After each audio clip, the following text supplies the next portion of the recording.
ไม่เชื่อก็ต้องเชื่อทุกคนฝรั่งชาวต่างชาติเทิงคันบินตรงลงที่สนามบินประเทศไทยเพื่อจะมาลองคำว่าอาหารไทยทุกคนเป็นอีกหลายเมนูกันเลยกับคลิปที่หลายคนจะได้เห็นในวันนี้ทุกคนฝรั่งเข้าตั้งใจที่จะมาประเทศไทยอยากจะมาลองอาหารไทยเมนูนี้และอยากจะมาลองเรียนทำมาข้อทำ นำเมคาที่ว่าเข้าทำอาหารทำร้านอาหารแล้วก็จะมีทั้งร้านข้าวแกงร้านอาหารข้างทางหรือว่าสตรีทฟูดนั่นเองทุกคนฝรั่งเข้าบ่ได้รอช้านะกับความตั้งใจของพวกเขาที่อยากจะมาลองชิมลองทำกับเมนูอาหารไทยดังๆมื้อนี้ทุกคนหลายคนได้เห็นคงจะปลื้มใจที่ว่าอาหารไทยอ่าอย่างอีหลายเมนูนะทุกคนที่ฝรั่งอยากลองและพิเศษที่สุดก็คือเมนูนี้เดี๋ยวเราไปเบิ่งกันว่าฝรั่งเขาจะบินตรง เพื่อจะมาลองทำเมนูอะไรของอาหารไทยไปเบิ่งคลิปกันทุกคนเว้าเรื่องสตรีทฟู้ดของประเทศไทยบ่ว่าจะเป็นร้านข้าวแกงอาหารตามสั่งแล้วก็อาหารที่ว่าใส่ล้อรถเข็นขายนะทุกคนเป็นเสน่ห์ของประเทศไทยอยู่แล้วทุกคนบ่ว่าจะเป็นเรื่องของหน้าตาความแซ่บความอร่อยแล้วก็บรรยากาศผู้คนแม่ค้าพ่อค้าที่ว่าเป็นมิตรกับสาวต่างชาติทุกคนและล่าสุดนี้ทุกคนที่ว่าเป็นจุดดึงดูดนักท่องเที่ยวก็คืออีกตัวอย่างหนึ่งการได้กินฟรีหรือว่าแม่ค้าเข้าใจดีทุกคนนี่น้องคนนี้เขาก็บอกว่าคุณแม่ของเขาให้ฝรั่งคนหนึ่งที่ว่ากำลังถ่ายคลิปอยู่นี่นะทุกคนให้กินฟรีเห็นบ่ no money เขาบ่เอาเงินนำทุกคนทำให้ฝรั่งดีใจแฮงปลื้มใจแฮงว่าคนไทยนี่ใจดีจังเลยทุกคนนี่คนนี้เลยนะคลิปแรกทุกคน เดี๋ยวเราไปเบิ่งกันต่อทุกคน และก็คงมีบุคคลทุกคนเรื่องของอาหารไทยที่ว่าสร้างชื่อเสียงนั่นก็คือผัดไทยนั่นเอง ผัดไทยก็ถือว่าขึ้นเป็นมรดกโลกแล้วใช่ไหมที่ว่าเป็นอาหารดังของประเทศไทยดังไกลข้ามทวีปกันไปเลยทุกคนแล้วก็เฮ็ดให้นี่นักท่องเที่ยวต่างประเทศเขาอยากจะมาลองมาลองทำมาลองชิมนี่ก็เป็นอีกเต็มคลิปหนึ่งทุกคนที่ว่าเข้ามาซื้อผัดไทยแล้วเห็นแม่ค้าเขาผัดแล้วน่าสนใจ ฝรั่งเขาเลยขออนุญาตแม่ค้าทุกคนลองทำแล้วก็เข้าไข่เจียวทุกคนนะการรีวิวของนักท่องเที่ยวชาวต่างชาติทุกคนเขาบอกว่ารู้สึกแบบแปลกประหลาดหลายแล้วก็ Amazing หลายกับอาหารไทยและหลายเมนูที่พวกเขาได้ลองกินทุกคนนี่บ่ว่าจะเป็นร้านขายอาหารข้าวแกงสตรีตฟูดที่ว่ามีการวางขายอยู่ทั่วถนนของประเทศไทยทุกคน ก็คงหนี้บ่พ้นทุกคนเรื่องของผัดไทยน่ะนี่ก็ฝรั่งคนหนึ่งทุกคนเขาอยากจะลองทำนะหลังจากที่เขายืนดูแม่ค้าเจ้าของร้านผัดไทยมาหลายนาทีแล้วฝรั่งคนนี้เขาก็ขออนุญาตผมขอลองผัดเองได้ไหมแต่ว่าการปรุงก็คือให้เจ้าของร้านเขาปรุงให้ทุกคนแต่ฝรั่งเขาอยากลองผัดดูว่ามันจะยากแค่ไหนคำว่าผัดไทยทุกคนก็ถือว่าติดใจกันไปเลยนะกับเรื่องของรสชาติแล้วก็หน้าตา ฝรั่งรอกันคนนี้ทุกคนนี่เขาก็ข้อทำเองทุกคน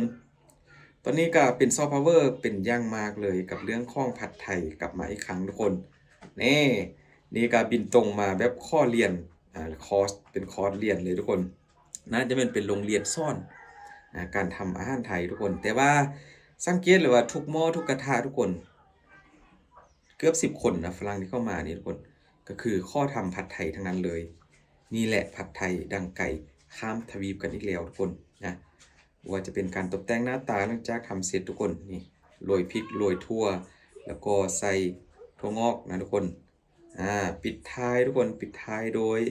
มะนาวตามสูตรตำราของผัดไทยอาหารไทยกันเลยก็ถือว่าเรียนแบบรู้ทุกอย่างจริงๆนะฝรั่งอมยิ้มบ่หุบเลยทุกคนนี่แหละคือมนต์เสน่ห์เป็นอย่างหนึ่งของประเทศไทยทุกคน มาดูเรื่องของน้ำใจทุกคนแม่ค้าคนนี้เขาก็แจกอาหารไทยแต่เมนูหนึงเขาเรียกอะไรนะคนน่าจะแม่นแพนเค้กบ่หรือว่าใช่ไหมแพนเค้กนี่แหละประมาณนี้แหละเพราะว่ามันเป็นอย่างที่ว่าแบบบ่พิมพ์ก็บ่ค่อยได้ฮู้อาหารไทยหมดนะทุกคนแต่ดูแล้วน่ากินแฮงฝรั่ง4-5คนที่เขายืนรออยู่หน้ารถเข็นขายอาหารทุกคน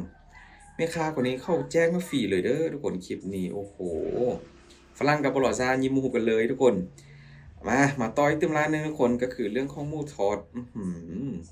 เบิ่งหน้าฝรั่งคนนี้ทุกคนฟินแฮงฟินแฮงเขาได้กินหมูทอดอยู่ที่ประเทศไทยทุกคนนะร้านข้าวแกงก็บ่ได้น้อยหน้าทุกคนร้านข้าวแกงฝรั่งต่อแถวกันซื้อเลยอืมหลังจากที่ว่าได้ดูคลิปมาหลายคลิปแล้วหลายคนก็ ให้คำเดียวเว้าคำเดียวกันว่าแซ่บหลายข้าวแกงอาหารไทยทุกคนนี่ฝรั่งท่านนี้บอกเลยว่าทุกคนดูคลิปให้จบนะเข้ากินทุกอย่างจริงๆนอกจากข้าวแกงเป็นอาหารคาวแล้วขนมจีนน้ำยากินหมดเลยไปครั้งเดียวทุกคนนี่เนื้อตุ้นไปเปื่อยแบบนี้ทุกคนราดใส่กับข้าวขนมจีนพร้อมทั้งข้องขาวข้องว่านขนมไทยเขาบอกว่าโอ้โหกินจนแบบเดินไม่ได้นะมันแน่นนะแน่นท้องทุกคน นี่ตบท้องให้ดูเศร้าซ้วยคนนี้ทุกคนนี่ครับเป็นเศร้าฝรั่งอีกตึงคนหนึ่งส้มตำไทยทุกคนส้มตำไทยก็เป็นอีกตึงเมนูที่ว่าซื้อดังอยู่แล้วแต่ว่าการที่ว่าจะได้มาทำเองอยู่ที่ประเทศไทยก็บ่เป็นเรื่องง่ายทุกคนแต่ว่าฝรั่งชาวฝรั่งคนนี้เขาก็ทำได้ข้อมาซิมเองมาทำเองนะแล้วก็ตักใส่ถุงไปกินอยู่ที่พักของตัวเองทุกคนมันเป็นอย่างที่ว่าโอ้โหนะเขาก็คงจะกินแบบแซ่บอร่อยเลยทุกคนนะนี่เทเองกินเอง และคุณแม่ฝรั่งคนนี้ทุกคนถึงอายุจะมากแค่ไหนก็ข้อมาหลังจากที่ว่าได้มาเที่ยวประเทศไทยแล้วก็ข้อมาตำเองข้ออนุญาตเจ้าของร้านก็แต่ละร้านเขาใจดีแฮงทุกคนนอกจากจะแจกฟรีแล้วก็ยังมีการแบบอนุญาตให้ลูกค้าที่ว่าเป็นชาวต่างชาติมาลองทำเองเพราะว่าพวกเขาก็คงจะแบบอยากทำแห้งแหละทุกคนนะ มาดูครอบครัวนี้ทุกคนประมาณ3-4คนนี่แหละเข้ามาลองซิมคล้ายๆกับเนื้อย่างบอกเนื้อย่างของอาหารไทยทุกโอ้โหเบิ่งหน้าแต่ละคนฟินแฮงฟินแฮงฟินแฮง very good very good นะโอ้โอ้ yes โอ้ good นี่เขาบอกว่าเดนนี่สติวอะไรนะอ่านไม่ทันทุกคนนี่หมายตึมทุกคนฟิวแบบอาหารสตรีทฟู้ดของประเทศไทยได้บรรยากาศเหลือเกินฝรั่งรอคนนี้ก็ใส่สูตรมาซิมเลยทุกคนนะน่ากินแฮงหมูปิ้งเตาแบบร้อนๆนี่เลยกับบรรยากาศยามเย็นฝรั่งก็กินโซคำใหญ่ๆคำโตๆเลยทุกคนหมุนเสน่ห์ของอาหารไทยถ้าจะพูดไปแล้วก็ถือว่ามีหลายเมนูเลยที่ว่าอ่าติดท็อปที่ว่าสาวต่างชาติเขาชอบกินนะทุกคนนอกจากผัดไทยแล้วนอกจากนั้นก็ยังจะมีอีกหลายเมนูมาต่อที่เมนูอีสานทุกคนไส้กรอกอีสานโอ้โหฝรั่งคนนี้เขาบอกว่านี่คืออาหารประจำที่เขาต้องกินทุกวันทุกคนเหมือนกับเป็นอาหารว่างเขาบอกว่ามีนะก็คือไส้กรอกอีสานการกินของเขาก็ถือว่ากินเป็นหมดทุกอย่างทุกคนนะนี่เขาจะกินไส้กรอกเข้าไปแล้วก็ตามด้วยพริกแล้วต่อไปก็จะเป็นข่าขิงอ่อนขิงอ่อนแล้วก็กะหล่ำปีทุกคนโอ้โหกินเป็นเลยนี่น่าจะเป็นเที่ยวมาประเทศไทยหลายรอบหรือว่าเขาอาจจะใช้ชีวิตอยู่ไทยแล้วนี่ชาวฝรั่งทุกคนผัดไทยยังบ่แล้วต้องเรียนทำให้เป็นก็คือผัดไทยนี่อาจจะเป็นเมนูที่ฝรั่งเขาชอบเป็นชีวิตจิตใจอยู่แล้วทุกคนถ้ามาเที่ยวประเทศไทยก็ต้องได้กินต้องได้ทำบ่แน่นะถ้าว่ามีเครื่องปรุงอยู่ที่บ้านของตัวเองอยู่ยุโรปอยู่ฝรั่งจังซี่ก็เขาอาจจะทำกินเองให้กับครอบครัวได้กินนำนะทุกคนร้านข้างทางวันนี้โอ้โฮจุกๆเลยฝรั่งก็สั่งปลาทอดน่าจะเป็นปลา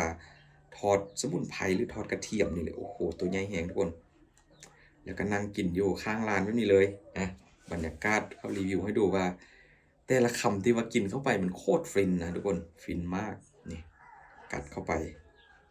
แซ่บอีหลีเด้อแซ่บอีหลีอันนี้กินแบบบ่ใส่น้ำจิ้มพอมาจิ้มน้ำจิ้มทุกคน